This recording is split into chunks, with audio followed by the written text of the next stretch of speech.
Hey there, it's Leslie at Leslie's Cookies and Treats, and today I'm brewing up some witch cookies for Halloween. But before we get started, I wanted to remind you that I have a Halloween and Christmas Gnomies cookie decorating class. It's super fun. You get to learn how to make 10 different cookies for Halloween and for Christmas using the same cookie cutters. There's no experience necessary. It's online with step-by-step pre-recorded video tutorials that you can watch at your own pace. So check it out. Anyway, back to the Switch. So I got this cookie cutter as a gift. I really had no idea what to do with it. I didn't know what the image was until I just looked it up just now as I was making this video for you. But I decided to make it into a witch rather than a pumpkin with a hat. And this is how I did it. I usually have a plan before I get started, but I'm just winging it this time. And I'm going to show you 2 different ways that you could do the witch's face. So stay tuned to the end. So all of my icing consistencies are about a 15-second consistency, and I started by making a line for the center of the hat brim, and then I outlined and floated in the face, being careful not to go over that black line I started with. I put 3 little dots of dark green at the bottom of the witch's face using the wet on wet technique, and now I'm just filling in the hat, and I'm being careful not to go over that black line that I started with. I set the cookie aside to dry for about 10 to 15 minutes until the icing had a chance to crust over. And now I'm just going to give the witch a little bit of orange hair. There's no rhyme or reason to this, just make some strands long and some strands short.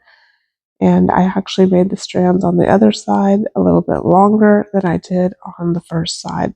So to create the hair, squeeze out a little bit of icing, touch down and drag a line, release pressure and let go of the line, and just continue the process. So squeeze out a little bit, lift up and drag a line, and then release pressure and pull your bag away.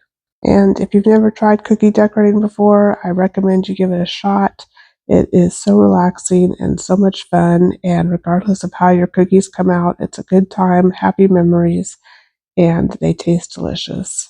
So I just took my green icing here and I'm putting little dots right inside of the wet orange icing, and when it dries, it will dry smooth with no raised areas where the green dots are. And I just want to give her some little eyes, so I'm going to have closed eyes here, so I'm just going to do a little curved line, and then using my darker green icing, I'm just going to give her a little button nose, and she will be almost done. I'm going to put her aside to dry, and then I will go back and put a line in for the hat brim again, so I can separate the front and the back, add an eyelash, and then I want to give a cute little bow to her hat. So to make the bow, you just want to touch down, go up and around with your icing, touch down again, move over and touch down, lift up and go around, touch down again. And then you want to do the tails of your bow. Don't quite touch the center, and then make your tail and then do it the same thing. And then if you want the center of everything to touch, you can use your scribe or toothpick to get them all to blend together. So putting that cookie aside, let's make a silly looking witch. So I made a big white dot for an eyeball here, and then I'm just going to take my black icing and immediately put it in the middle and squeeze out a big ball of black icing. You can see that little orange flake there that I'm just going to brush off because luckily my hat icing is crusted over. That is because my icing bag was not clean and a little bit of dry icing flaked off. So you want to make sure your icing bags are always clean.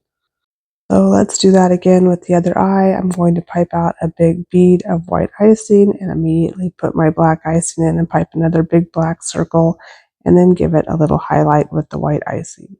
And then for the decoration on this hat band, I'm going to use some leaves that I made using royal icing transfers that I'll show you how to do in another video. I'll leave a link in the description.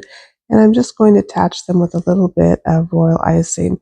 And then I'm going to take a flower that I also made in another video and stick it right into the wet hat band. I will then go ahead and redo the line in between the front and the back of the hat. And I'm going to give this witch a pointy little green nose. Again, just trying to make her look a little silly. And then these 2 witches will be done. Check out the picture at the end to see all the different designs I came up with. So which one's your favorite? Are you team sweet witch or team silly witch, or would you make a wicked witch? Let me know in the comments. Anyway, I thank you so much for watching. I'm so grateful for your support. I hope you have a happy and safe Halloween, and I'll see you next time.